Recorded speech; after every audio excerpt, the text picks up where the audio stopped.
You are watching the only real news network. No fake media, no biased views. This is Dannerty News. Hello and welcome back to Dannerty News. I am your host, Dannerty, and we have some tea today. Now, I know before I do anything else, oh my god, how did he upload 2 Dannerty Newses this fast? How did he do it? It seems impossible, doesn't it?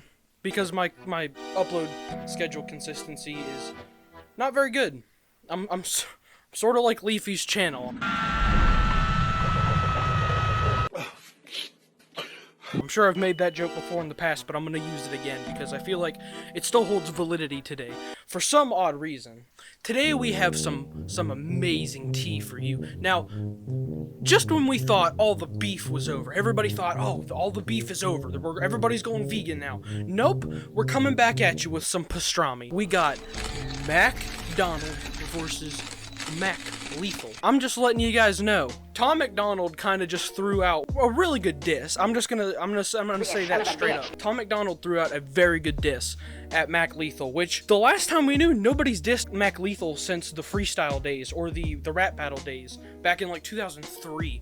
Nobody's really fucked with Mac Lethal like since then. But Tom Macdonald decided, fuck it, bro, because I guess there was a bunch of tweets going on and shit, and, you know, Mac Lethal said some things about Tom Macdonald and then tried to say, oh, it wasn't about you.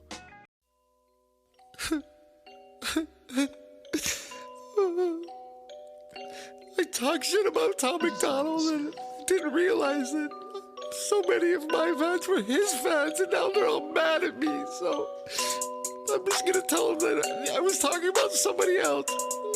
That's it, yeah. But there's a lot of evidence to why it was about Tom Macdonald. For example, I'll kind of explain to kind of give you a little bit of context. Basically, Mac Lethal tweeted out some shit about Tom Macdonald, but didn't name drop him. What he essentially said was, there's this white rapper who talks about how oppressed white people are, boohoo, shit like that, right? Mac Lethal tweeted that out. Now, the problem is, normally you could say, well, maybe he was talking about somebody else. And that would be fair criticism if Tom Macdonald didn't release his video about white people being oppressed just before Mac Lethal made that tweet. So it's very unfortunate, but it very much seems so that all those tweets were about Tom Macdonald, and he decided to write a diss track, and it's pretty good. It's pretty good.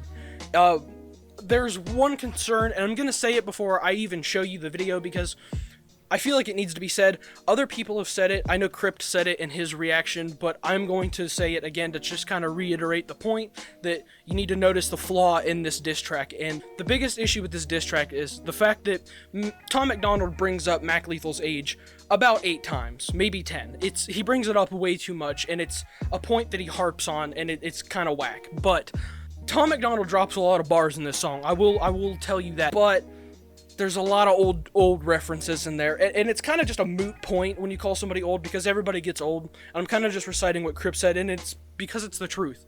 When you harp on a subject, especially one like that that's like so easy to punch at somebody for, you know, it's sort of like what MGK did to Eminem, and MGK's diss was good, but he did kind of harp on the age thing too. It's just a moot point. It's just kind of shit. But the rest of the diss track, there were bangers after bangers. Hey, the world forgot about Mac. Now you can't eat Ramadan fast. That Oxycontin you put up your nostril finally rot your brain, or where you always wag. Whoa.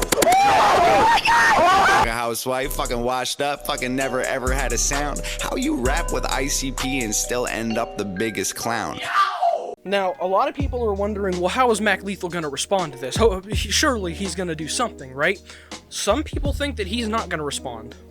I wish my camera would fucking focus, but some people think that Mac Lethal is not going to respond. I don't know why he wouldn't. I'm not a big Mac Lethal fan. I don't really listen to him. I don't really watch his videos. I'm not a big fan of his music either, to be honest. I've tried to listen to a little bit of Mac Lethal's music. A lot of people just seem to watch him because of the videos he does now, where it's like, this person wrote this in high school for their ex-girlfriend, or something like that. He does those videos now. It's kind of, they're not, I don't know, they're kind of cringy. Call me crazy, but they just look like something that he wrote, like, but you get the point, right? It just seems like he just thought of like the most obscure thing to do, and he did it. Because to be honest, all of these songs that he gets emailed to him, they don't seem real, bro. They just seem like they're faked on purpose. Like, it almost seems like he wants you to know that they're fake. And they're all really edgy songs that people send to him. They're all they're all the fucking same. They're just very cringy and very like stereotypical. Like, a lot of it's stereotypical high schoolers. Like, you could read it and go, yeah, somebody who's older and trying to fit in is trying to do that. I'm not trying to diss him by calling him old like fucking Tom did, but I'm just saying that, like, you know, it really does seem like it's written by somebody who's trying to fit in with the younger crowd. So I got an email from a 13-year-old kid named Jacob that goes like this. Hi, my name is Jacob and I'm 13 years old. I wrote this song based on my anxiety and suicidal thoughts. I have a fidget spinner in my hand. Now, this particular fidget spinner can spin for 90 seconds. No! 2 minutes maybe. That's just what it is, and that's why I think it could be wrote by Mac Lethal. All of these seem like they're wrote by Mac Lethal, and if they're not, well then damn, I guess I'm wrong, but Jesus, it really seems so. They seem kind of weird, and it's not like they're bad videos. You know, they have substance to them. They really do tell a story, whether or not, you know, he's the one that's writing them or not. They do tell a good story. A lot of them, you know, they have a message to them. There's things you can notice, and I'll play a little bit for you right here. Wow, look at you now. I'm selling out shows in your town. Your demographic, all old ladies. You don't appeal to a younger crowd. And if you listen to that, you'll see that, like, Tom Macdonald's voice isn't really mixed and mastered with the beat. You could tell there's like a little bit of reverb on his voice, and like that's about it. So it makes me think that he didn't even really try, and on top of that, he keeps referencing the old man stuff, which also makes me think that he's not trying, because we've seen Tom Macdonald talk about some shit before. Tom Macdonald can he says some real shit sometimes, and to be honest, this really just doesn't look like him. It's still a good diss, but you can kind of tell if you've listened to his music for a while that this isn't what he does. Usually when he makes music, it's very well done, it's very well produced. You can tell it's done in a studio, you can tell that a lot of effort's been put into it to make it what it is. But with this new diss track, his voice is off a little bit. Not that that matters, I think he's trying to intentionally show us that he's not even trying, because I think he's just trying to test the waters with Mac Lethal, and if that's the case, and Mac Lethal does respond, I don't know. Now, I don't know if Tom's making a mistake here. He could be pulling an MGK, we don't know, but I do know that back in the day, Mac Lethal used to be a battle rapper, and battle rappers are known for throwing shades, so Mac will either fall flat or Mac will strike back, but we don't know until Mac decides to clap back, so I guess we'll see whether or not Mac claps back. What? Bro, what are you talking about, man? But you know what? Fuck it, bro. You know what? I wasn't gonna. I'm gonna be like every fucking YouTuber. I didn't want to talk about this, but I'm gonna talk about it, right? Trisha Paytas, she needs to stop. Can we just be real? Trisha Paytas looks like she looks like Fiona from fucking Shrek 2. Like, I'm sorry, alright? I'm sorry. She looks like Fiona, it's true. But I guess when you sit on the floor and eat food in the kitchen, I guess you don't really care about your own life either, so I guess it don't matter who we fucking bully at this point. I get bullied all the time. I'm just fucking used to it. It's a circle of fuckery around here on YouTube. I was never really on the bash Trisha Paytas train until she went after Hila from H3H3.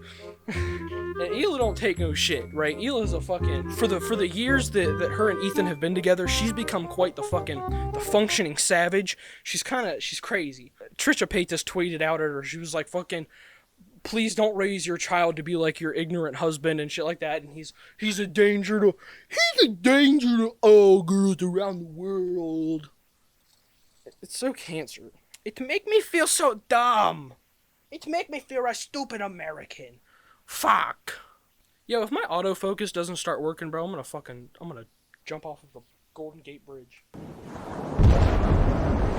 I don't know, there's so much shit going on YouTube right now, I don't even have the energy to roll in meme hour. I'm just gonna, here's the clip. Oh, you poor thing. By the way, you forgot your briefcase.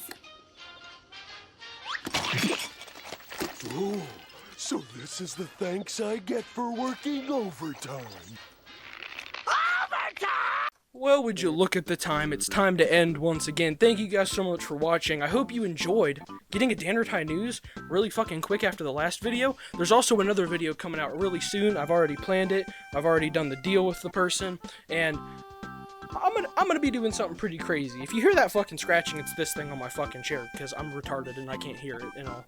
But thank you guys so much for watching. I'll see you guys in the next one. Yeet.